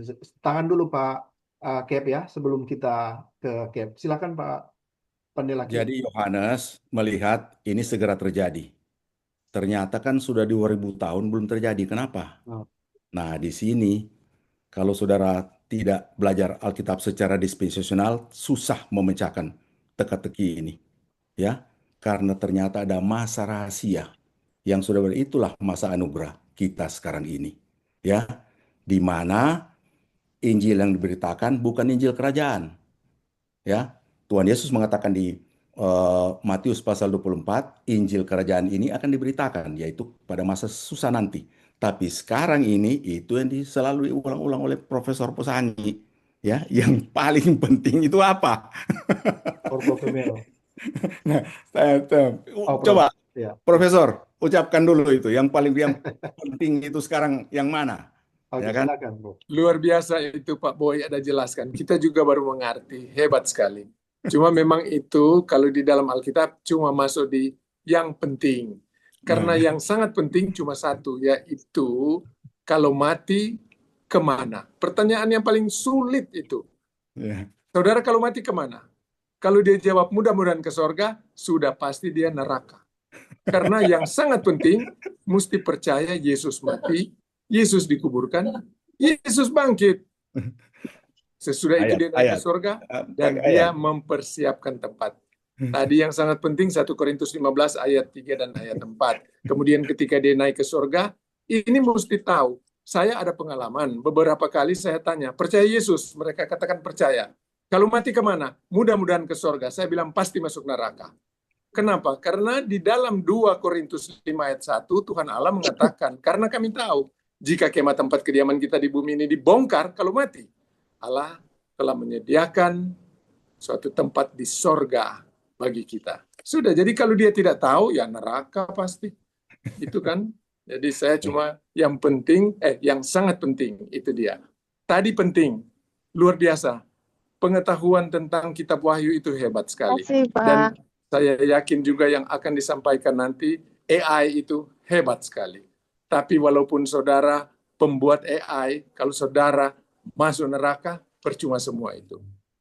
Kan Alkitab mengatakan, guna apa memperoleh seluruh dunia, namun jiwa binasa. Jadi saya tetap, untuk tadi saya ikuti, saya catat pelajaran yang bagus sekali, tetapi saya tetap di dalam pikiran ini yang sangat penting. Terima kasih Pak Terima Walda. kasih, Prof. Baik, terima Kosani. kasih, Prof. Ya, Oke, terima kasih. Pendeta Yohan Pandelaki, terima kasih. Kita tahan dulu, Pak, ini karena time-nya sudah mendekat pada apa injury sesi apa tanya jawab. Nah, karena itu simpan dulu untuk pertanyaan nanti ya, untuk tanya jawab. Saya coba ke Pak Kapten Jendri Gandaria. Silakan, Cap, unmute dulu.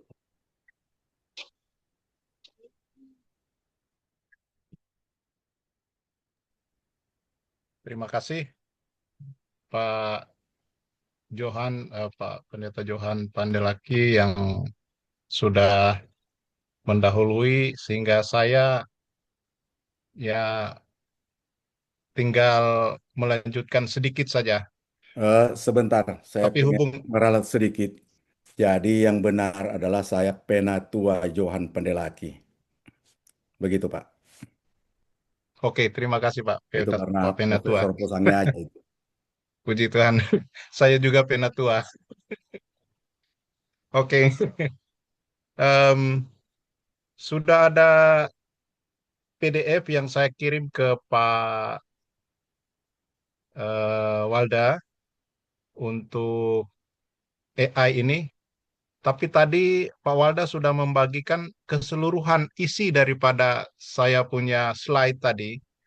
Eh, ada tambahan tentang firman Tuhan di dalamnya. Sebab itu saya minta izin Pak Walda, boleh saya bagikan itu ya? Silakan, Pak. Sorry, saya sudah ada di sini tapi belum sempat kirim ke itu ke laptop. Kalau Oke, Pak Jendri bisa langsung, silakan. oke. Saya coba share ini. Oke, silakan, Pak. Boleh melihat?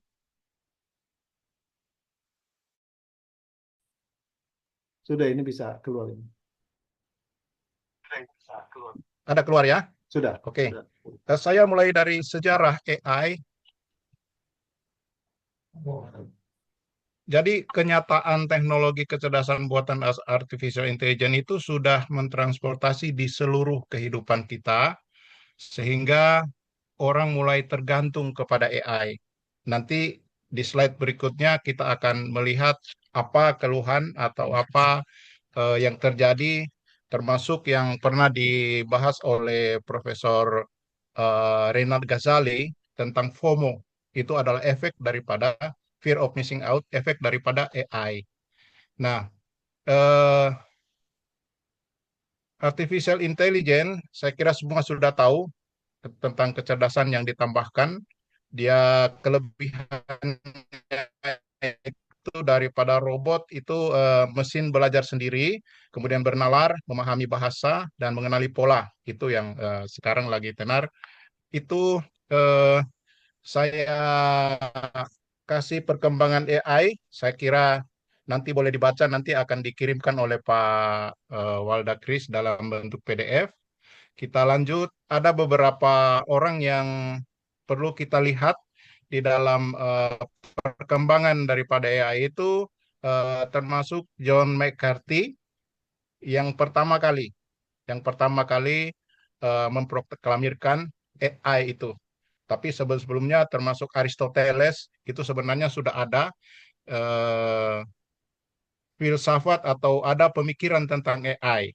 Nah, kemudian yang paling terbaru itu yaitu eh, ketika yang dikatakan tentang OpenAI pada tahun 2015 didirikan oleh Elon Musk, kemudian Samuel Altman dan rekan-rekannya.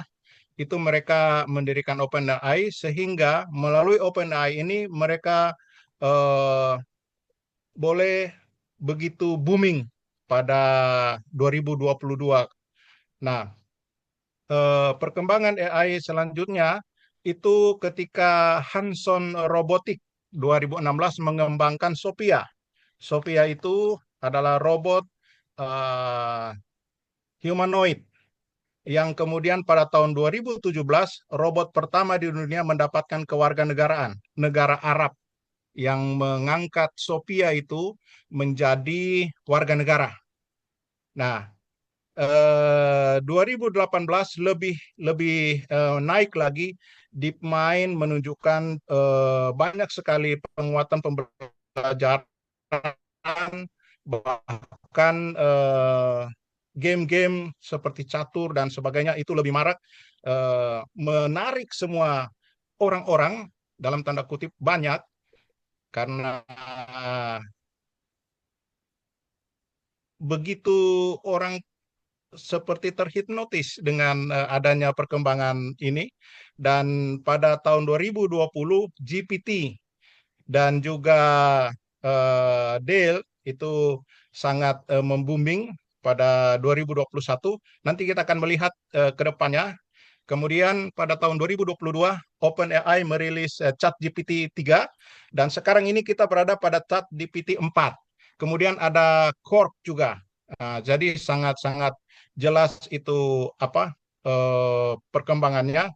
Dan karena banyak menyita apa banyak menyita manusia, pandangan manusia itu, sehingga mereka mengadakan summit atau mengadakan semacam konferensi di Berkeley, Park Summit itu di British, kemudian Seoul di summit itu mereka mengatur undang-undang, membuat undang-undang supaya jangan sampai AI ini menguasai tanpa ada aturan, karena orang banyak yang mau menikah dengan AI. Bahkan di Amerika sudah terjadi ada kecelakaan di mana seorang ibu dia komplain atau dia memperkarakan Google bahwa anaknya meninggal gara-gara AI. Ada itu. Nah, saya kira sejarah-sejarah ini mungkin tidak terlalu penting bagi kita. Mari kita melihat di Indonesia. Di Indonesia belum ada regulasi khusus untuk AI. Jadi kita perlu hati-hati. Pada tahun 2020 memang pernah ada pemerintah mengacu kepada Undang-Undang Nomor 28 tentang hak cipta sebagai dasar hukum. Nah, 2025 di negara kita ini integrasi AI dalam kehidupan sehari-hari itu sangat-sangat terasa. Transformasi di sektor bisnis dan industri, AI generatif dan kreativitas, kesehatan dan biotek. Bahkan kota pintar kita sudah mulai merambah ke sana karena di berbagai sudut sekarang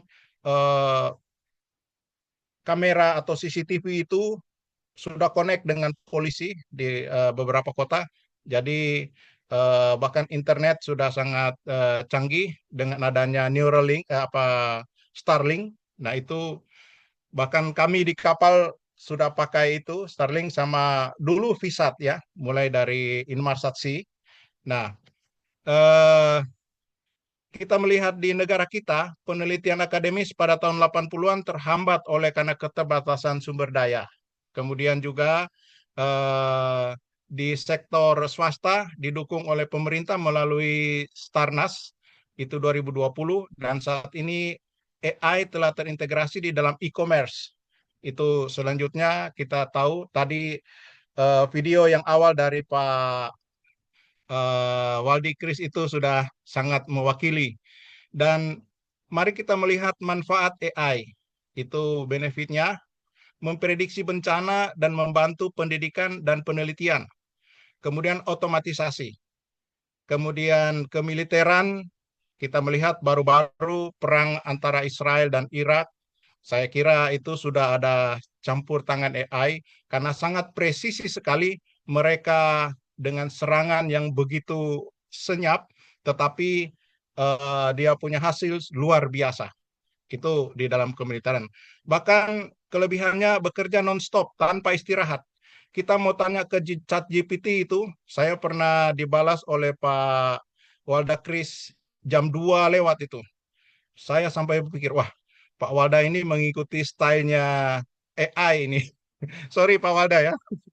Nah itu keuntungan daripada benefit daripada AI. Kemudian pembedahan melalui robot, robotic surgery.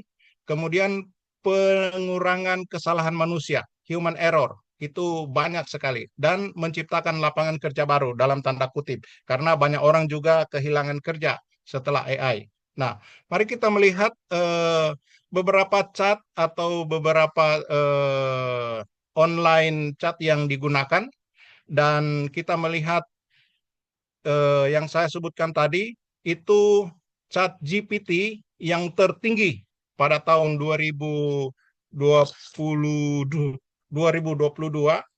itu dalam jangka waktu 2 bulan saja chat GPT melesat tinggi dia punya grafik. Jadi bagaimana antusiasme manusia itu sudah mulai, kitab Wahyu tadi sudah mulai jelas sekali. Kalau Pak Johan tadi mengatakan eh, awal, eh, pra, sekarang, dan akan datang ya. Jadi ini kita sedang, karena 100 juta orang dalam waktu 2 bulan saja. Itu kalau di dalam kitab Wahyu bilang separuh, dia bilang kan.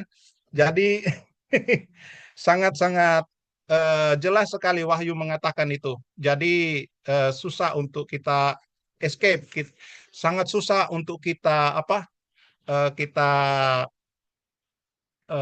tidak peduli, harus dipedulikan. Nah, efek negatif daripada AI jika tidak terkendali, persaingan yang tidak seimbang, yaitu pekerjaan. Baru-baru saya dari Malaysia, dulu di depan untuk check-in itu kurang lebih 20. Jadi kalau kita mau check-in kan ada blok A, B, C. Saya kena H, di blok H. Blok H itu ada H1, 2, 3, sampai kadang-kadang 11. Saya masuk di sana, cuma 4 orang. Dari 20 itu 4 orang yang dipakai.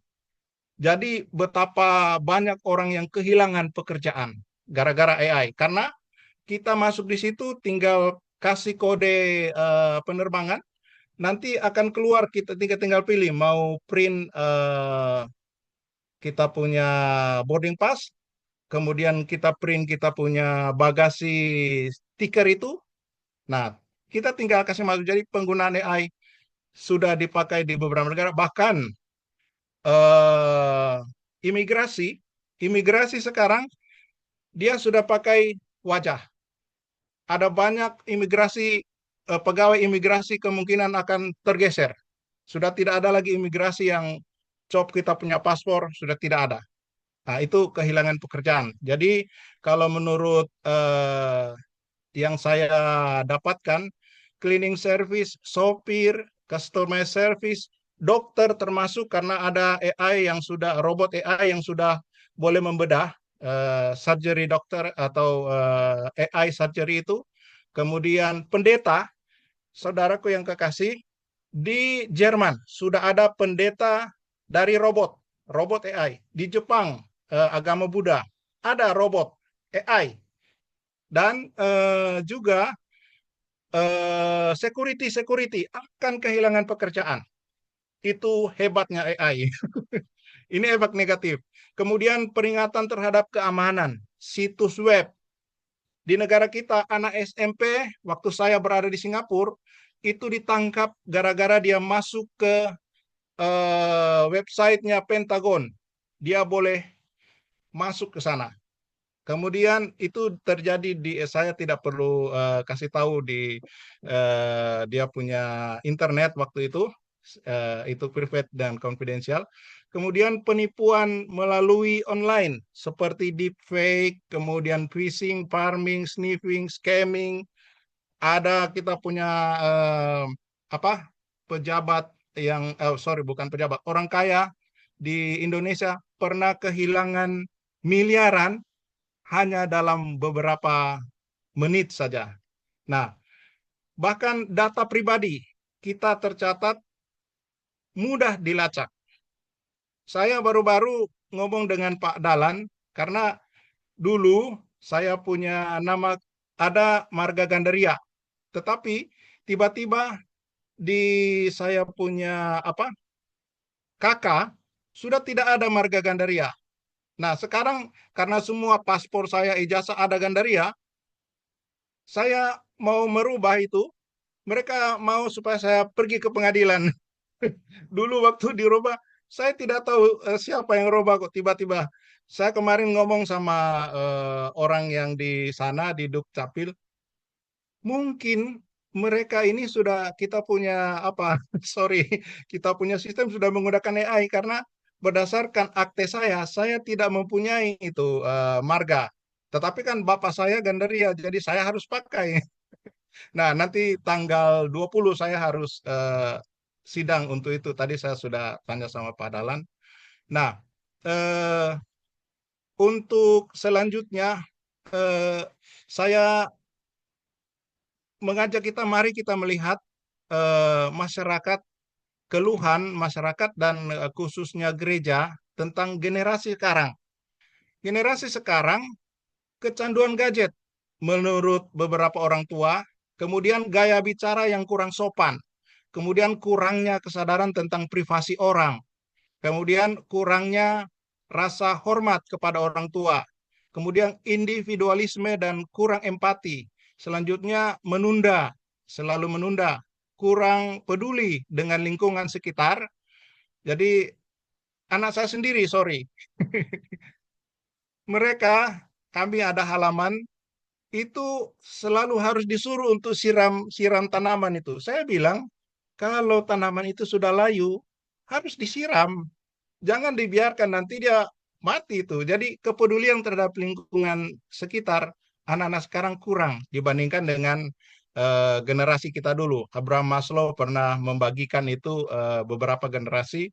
Kalau saya termasuk generasi baby boomer, dan generasi sekarang sudah masuk generasi X, Alpha, dan milenial. Nah, ada juga mereka banyak menuntut, kurang berterima kasih. Itu di dalam Timotius 3 ayat 2-4. Dan itu juga terjadi seperti yang dikatakan Pak Johan Pandelaki tadi di dalam Wahyu. Di 7 jemaat, ini terjadi juga. Jadi, tantangan buat kita sampai sekarang.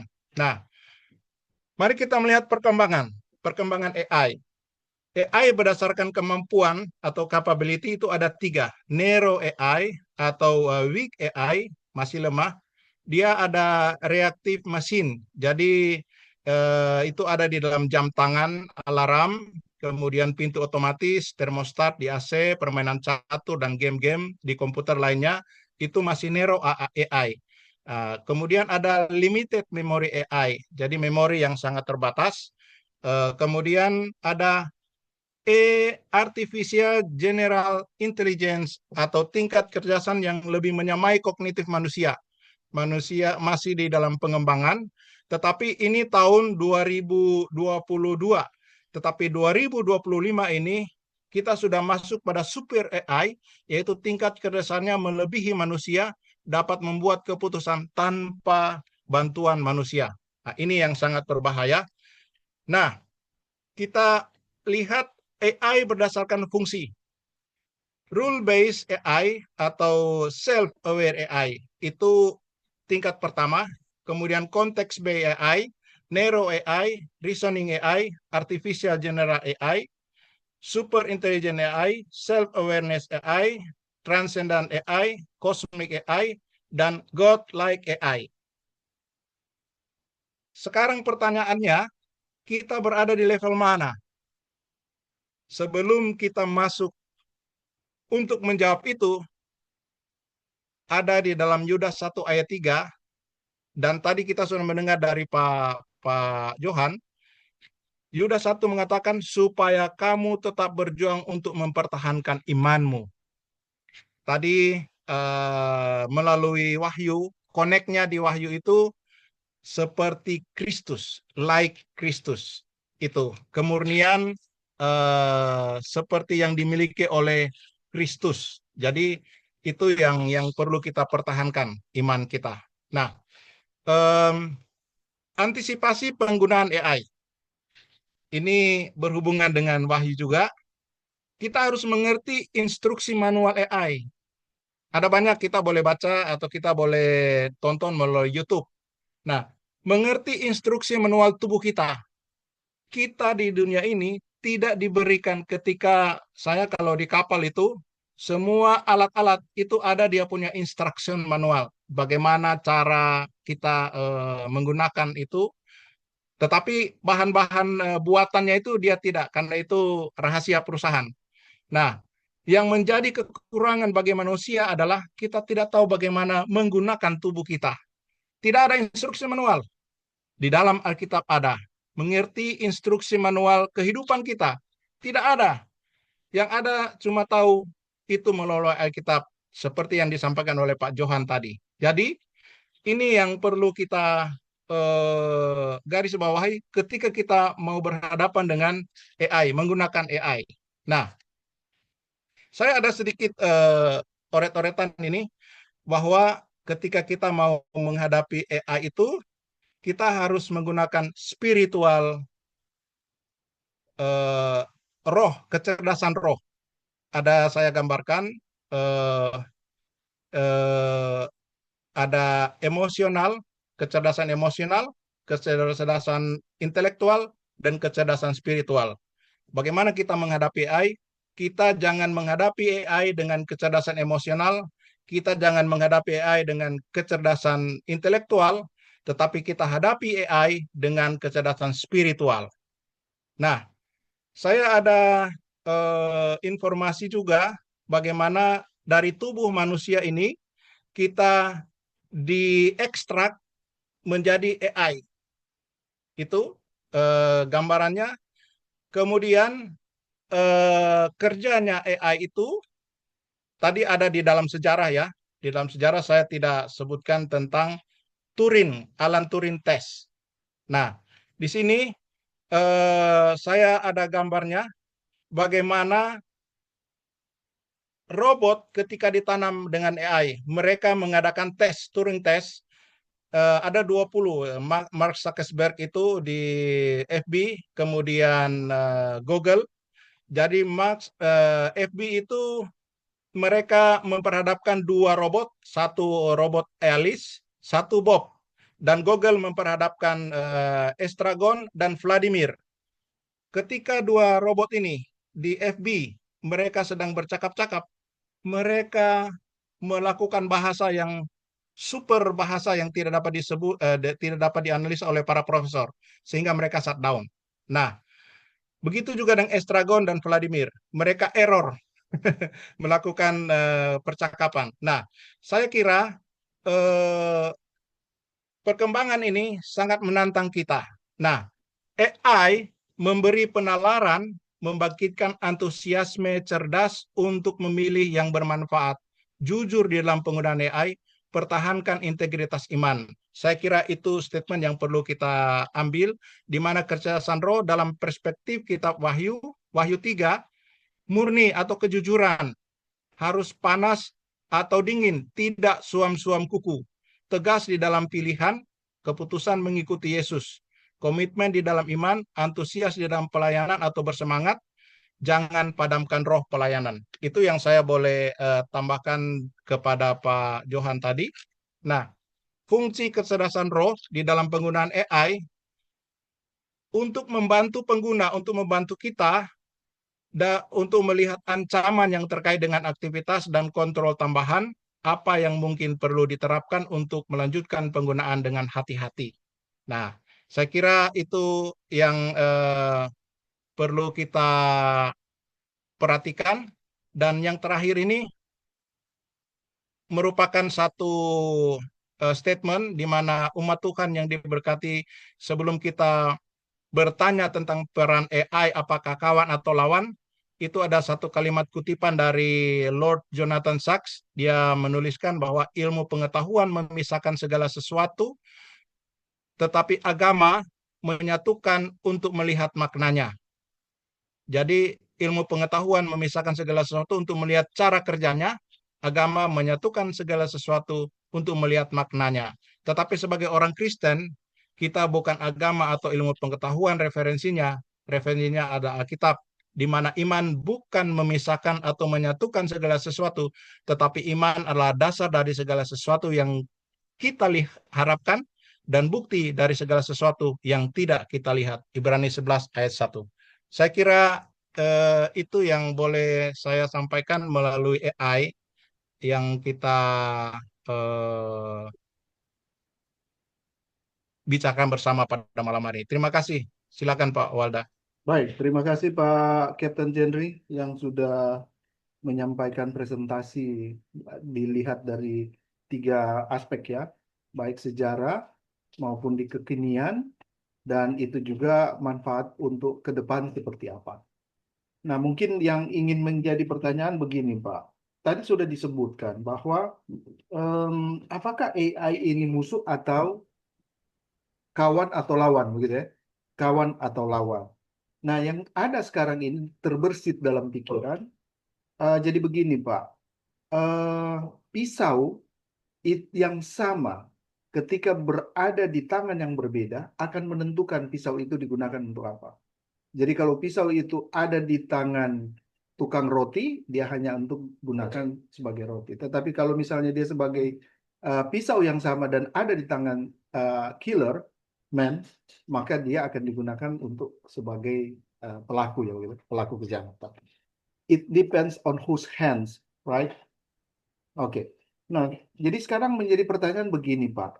AI yang ada, apakah itu sangat sangat berguna untuk orang-orang percaya? Silakan, Pak. Oke, untuk kegunaannya bagi orang percaya, seperti kita referensi ke kitab Wahyu, bahwa seperti yang Pak Johan tadi sampaikan tentang kemurnian, jadi kejujuran. Kalau Pak Walda ngomong tadi tentang depend on who is using terhadap siapa. Kalau sebagai orang Kristen, referensinya seperti yang saya sudah sebutkan tadi, kita harus menggunakan dengan kecerdasan roh. Karena melalui kecerdasan spiritual, kita dituntun karena roh itu sebagai parakletos. Jemaat di 7 jemaat itu ada di dalam tuntunan kuasa Roh Kudus. Karena mereka sudah dibimbing, apalagi para rasul, kemudian Yohanes juga yang melihat itu sangat bersyukur karena walaupun kitab Wahyu itu merupakan simbol, tetapi dari situ kita boleh melihat AI ini sangat dalam tanda kutip berbahaya jika berada di tangan yang salah.